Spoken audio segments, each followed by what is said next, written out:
everybody, it's Diane with Batik. And this garment over here might look familiar to you. A couple weeks ago, I shared with you my experience sewing a quilted jacket using the tamarack jacket pattern. And I had so much fun sewing this garment, and I learned a lot along the way, and it was really a lot of fun. Well, I had to make another quilted project, and this time, with a turn over here, I made a quilted vest, and it's a longer vest. I think it's actually about 38 inches long, and I changed it up a little bit. I really didn't want to have the look of the bias binding all the way around this particular vest. I wanted it to stay really streamlined and stylish. Not that this isn't stylish, but not look like a quilted jacket or a quilted vest when you first glance at it. And so I taught myself a couple things that I'm going to share with you today during this vest review, which is how I finished the inside seams of this particular vest. I almost wanted to make it reversible, but I didn't.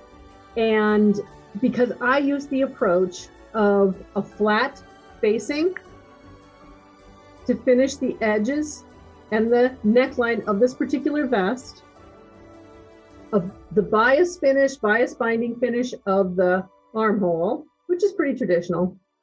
And then what I also did is I covered the seams inside the vest, not the side seams, and I'll show you that, but the other seams, the connection between the bodice and the lower front and back and the shoulder.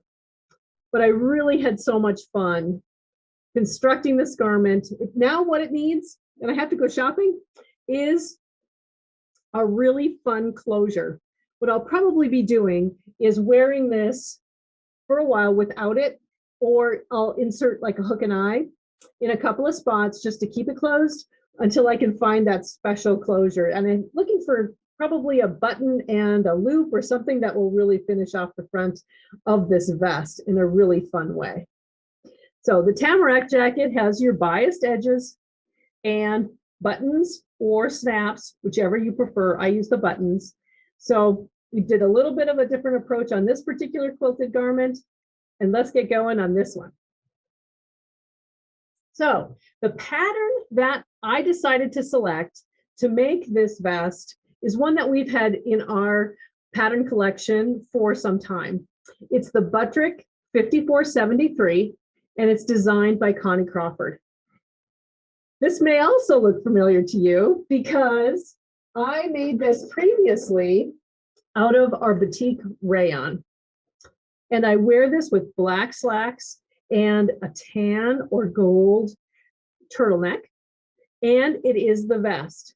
And so this pattern can be used for so many different base cloths, and I think it would even look great in linen, which would be fun to try next. But here is, and we have this fashion duo on our website, the Durham Dreams border batik for the rayon selection that I had here.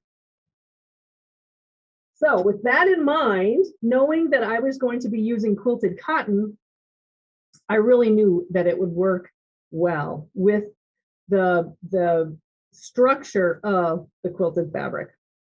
Let's talk about the pattern again and bring everybody up to speed on that. The Butterick pattern is available in two different size ranges. It is available as a miss, which is extra small to extra large, and then also as a woman's, which is XXL to a 6X. So really good size ranges for all of us.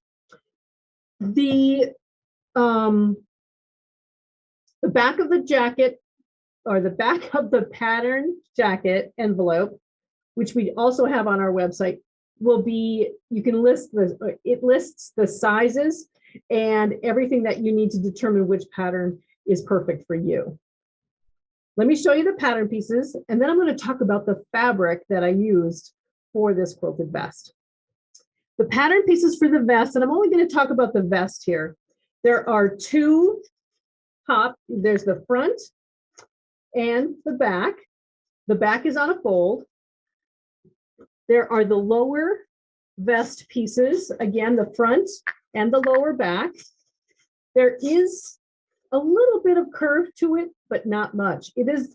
As you can see, even hanging here, it is pretty straight. It kind of has a little bit of a shape to where the bodice fits into the lower front and lower back, but otherwise it's pretty straight.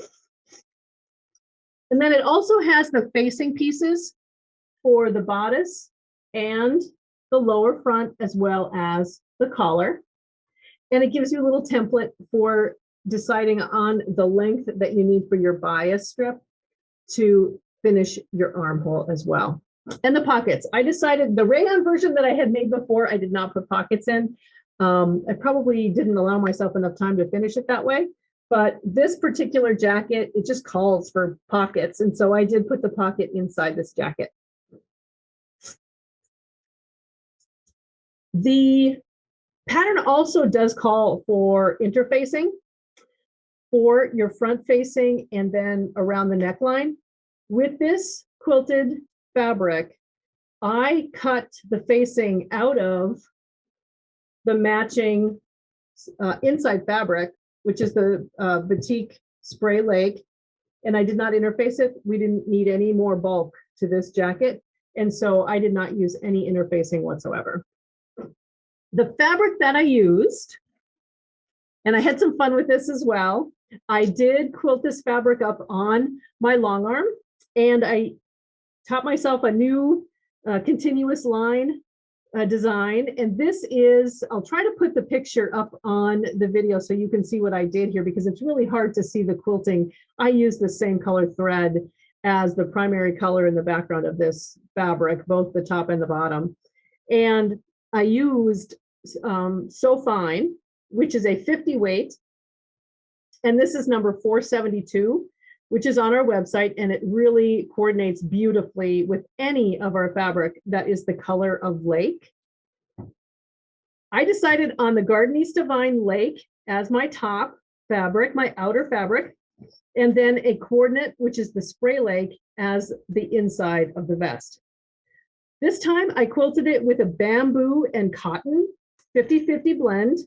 This tamarack jacket was actually quilted with wool. So this time I wanted to try something a little bit different. And I'm going to do some washing tests to see how these turn out after they've been washed as well. And so I'll share that with you on another video. But I used a very open leaf and vine continuous line design on the long arm. And I would say that the height of the leaf is about 3 inches, 3.5 inches. And I was able to quilt the continuous line 110 across our fabric. And I started with 45 inches and I was able to quilt 40 inches of it. I have a lot left over because with the 110 inch wide quilted fabric, I was able to lay out the bodice, front and back, and the lower portion front and back across the width of that fabric. And so I only needed the length to be the length of my longest piece here. So I do have a lot left over, so I'm going to make a couple more things out of that. But also what I also needed besides simply the quilted fabric is 1 more yard of fabric at 45 inches. And I used the same fabric as my inside fabric, which is the spray lake, 1 yard at 45 for all of my facing, for my bias armhole strip, and for the bias that I use to cover my seams inside the jacket. So, oh, and the 4 pockets. So I used almost the entire yard of that fabric inside here to finish off the jacket. So quilted cotton plus a yard of the fabric to finish that. I think that's all I used. I am going to look for a closure. I need something fun. But let's talk a little bit about the pattern pieces and things to consider when you're working with quilted fabric. and maybe also how you select a pattern that works best with the heaviness of this quilted fabric. This particular jacket or vest, you have the option of making it either way. I had enough fabric to make the jacket. I probably should have cut sleeves out of it and finished it that way. But the back of this garment has, I'm going to turn this around, you won't be able to see it, but there is a dart to help with the shape of your shoulder. There's a dart right here, okay? I started cutting this out and wasn't even thinking about all the little nuances and changes that you need to make to a pattern when you work with a heavier weight or a quilted fabric. I did put the dart in. You probably don't need to do that. So take a look at that ahead of time. And you may need to just simply fold your dart on your pattern piece before you cut out the fabric and cut it as if it were already sewn into the fabric itself. The other thing that you need to remember is that this particular vest is written to be sewn with a 5/8 inch seam allowance. The center front is intended, let me turn this around again, to match right at the center. The pattern itself does not make any recommendations for buttons, like the tamarack jacket, or snaps, or anything.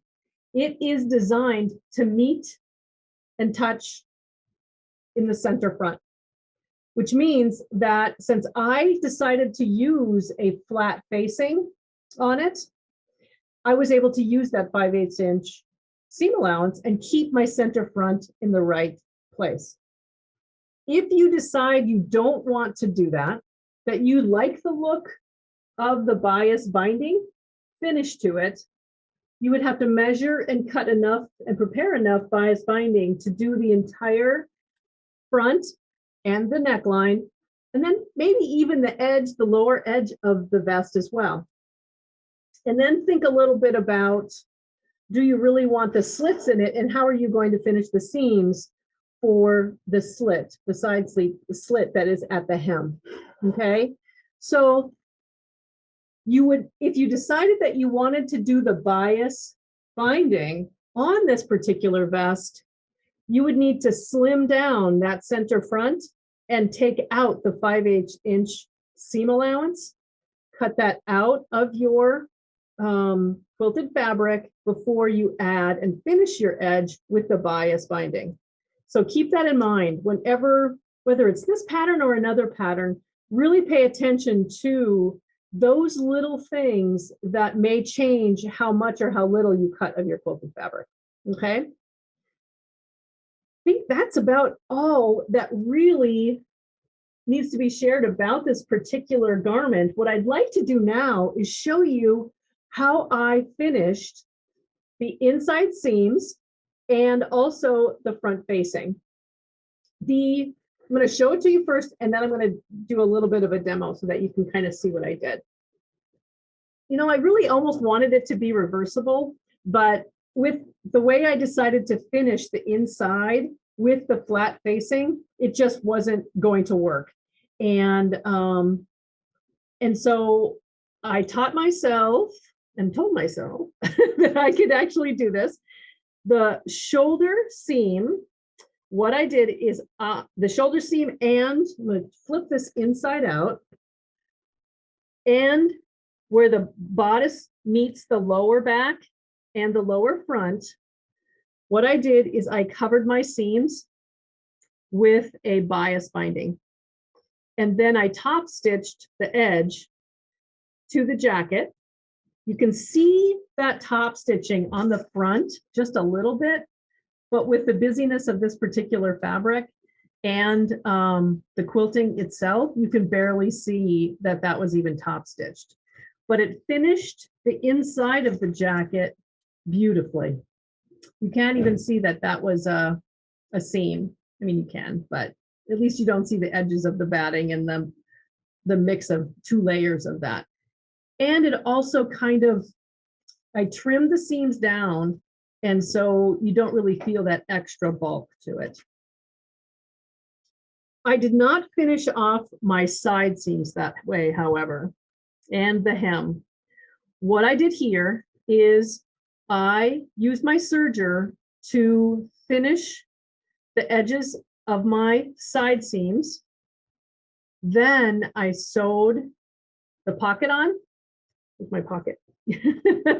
I sewed the pocket onto both sides and used, 5/8" seam allowance with my sewing machine to stitch down and to attach my side seams. Pressed them open and hand stitched my seam down. Every single portion of the inside of this vest is hand stitched to be hand finished. It's quilted fabric. It's like binding your quilt, only you're using a facing instead. So all along my facing, it's hand stitched.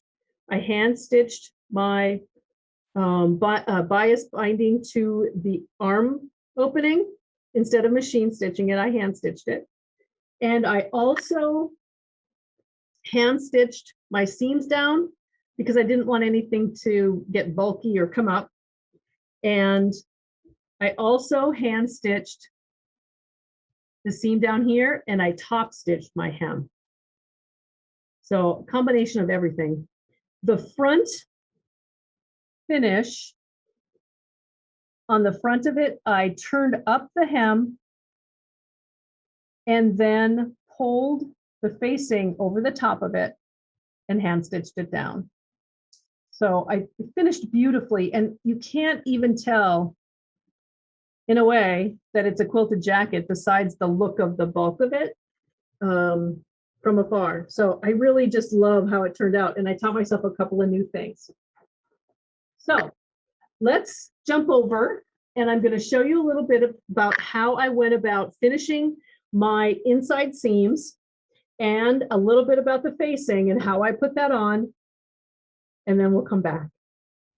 The first thing I'd like to show you is how I attached the binding to the inside seams and how I finished that off. It's really a simple process.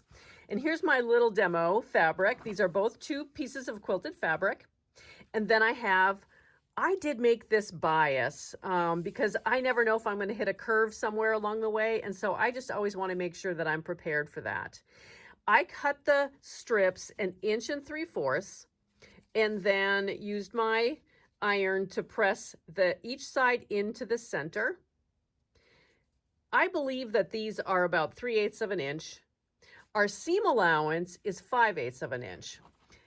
So what I did is, with right sides together of my quilted fabric, I positioned the binding slightly lower than the edge of the fabric.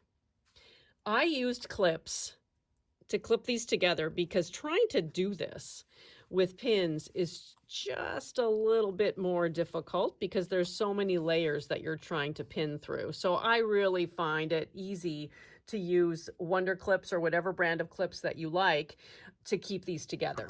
And then I just cut off the excess. And then I'm going to go to the sewing machine and follow the fold line as I stitch my seam allowance.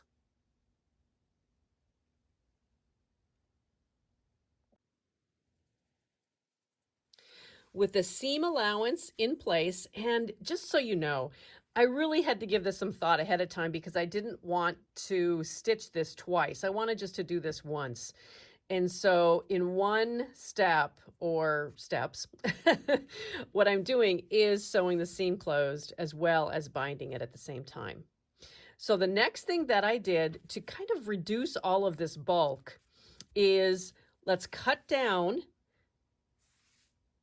and away a lot of this excess fabric here that we just don't need to have inside our seam. So I suppose I left about maybe 1/4 of an inch or so. I just wanted to really get rid of the excess quilted fabric. You could grade this and cut one shorter than the other to give it just a little bit of a nice grade to it and a nice feel to it, you could do that as well. I just simply cut them both the same length. Then opening up the fabric, and now we're working on the wrong side, simply take your binding, pull it around, and then lay it flat. And on this step, I did use pins, and I'm going to hold this up a little bit because there's really no excess fabric inside here. Plus, you can't really clip it when you're flat against the fabric. So simply tuck in your binding, pin it, and then what we're going to do is top stitch along this edge right here. You could take it and press it. That's your choice. I simply kind of navigate the fabric to make sure that it is even all the way along this seam.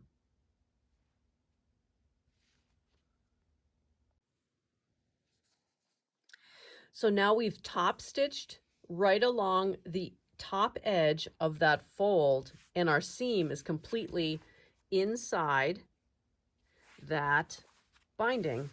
And on the outside, it looks like just a simple top stitching along the seam. And it looks really, really great. And I love how it turned out. And it's such a simple step to add that completeness to the inside of the vest. The next technique that I really incorporated into this quilted vest is how I attached the facing to the center front and neckline of the vest. The first thing I always do is figure out how I'm going to finish the outside edge of a facing. And I had decided that I was going to hand stitch the facing to the inside of my vest. And so I always want to finish that portion first and have it ready to go after, so that I can finish it after I've attached it to the front of the vest. So what I am going to do using my little pressing station here is to fold over the outer edge of the facing, and I folded it over a ½ inch or so, and because the facing is quite wide, and so I was able to use as much as that as possible. Then on the right side of my vest, all the way around, again, the center front and the neckline, I pinned the facing to, right sides together to that front. We're going to stitch our 5/8 inch seam next. Now we have our sewn seam. Typically, without leaving my sewing machine, I will simply hand press the facing away from the right side of the garment, and then I understitch right along the inside edge of the seam line. If you feel like you need to come back to your pressing station and press that back, definitely do that. But now I'm going to go and understitch this so that it will help secure the facing to the inside of the vest. Now I have the edge understitched. So this is the front side. Let's look at the inside of the vest. And so now it's ready for me to simply pull back, and you end up with a really great edge because all of the facing will lay very, very, very nicely on the inside of the vest. This is when I do press. Now, the one thing to remember too is that I'm only showing you a straight section of the facing. You also have the curve around the neckline. Definitely clip your curves, trim the quilted fabric down so that it's much easier for you to make those turns and to make a really, really nice curve around the collar. So do you see how nice it looks at the edge. You don't see any of the facing on the outside of the edge of the vest here. Now, you may want to top stitch right along that edge. This pattern does have instructions for measuring about 2 inches away from the edge of the center front and all the way around the neckline, and then top stitching 2 inches away.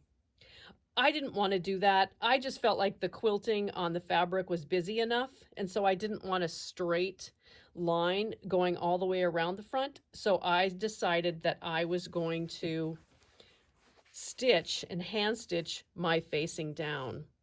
But the one thing I did to keep, I guess it's like reinforcement, is I used the Stitch Witchery fusible web. And you can do this or not do this, but what I did is I cut small lengths, and I'm just going to show you what I did here, and use my rotary cutter. And inside the facing, if you feel like it's not staying like it should, I tucked fusible web underneath the quilted fabric, pulled this back again, and then simply pressed one more time. And I did do this all the way around the neckline as well. And it really keeps the facing to the inside of the vest. See, it doesn't pull up at all. And it'll make it much easier for me to simply hand stitch this down. Or again, if you choose to machine stitch it, that is fine as well. But that's how I finished the inside facing. So I hope you enjoyed my little tutorial of how I finished my seams and how I absolutely love this vest. I think it is really fun. It's new. And now I have to come up with another project for my leftover quilted fabric, which is probably not too hard to do when I have all these by Annie bags that I am having so much fun making. And a couple things about these projects. I will have a fashion duo on our website so that you can, again, save by buying the pattern and the fabric together. It helps you save because it is a project that you can complete. We have our thread on our website as well for this particular colorway. And hopefully we can do some more matching up of different threads that we have available for any other color combinations that are part of this fashion duo. And always remember that if there are 2 other fabrics from our 115-inch wide collection of fabric that you would like your vest from or your jacket from, definitely select the option that says email us. Let us help you select the 2 fabrics that you would like to have in your fashion duo as well. Because I only put a few combinations together. We want you to select what your choices are as well, because there are so many options out there. One of the projects that I do want to do next is I would like to quilt up the double border, because I think it will be magnificent to see the border running across the bottom of a vest or a jacket and have it quilted. I am actually kind of excited about doing that. So hopefully that'll be something that will be next. So we hope you liked this video and found it educational and fun.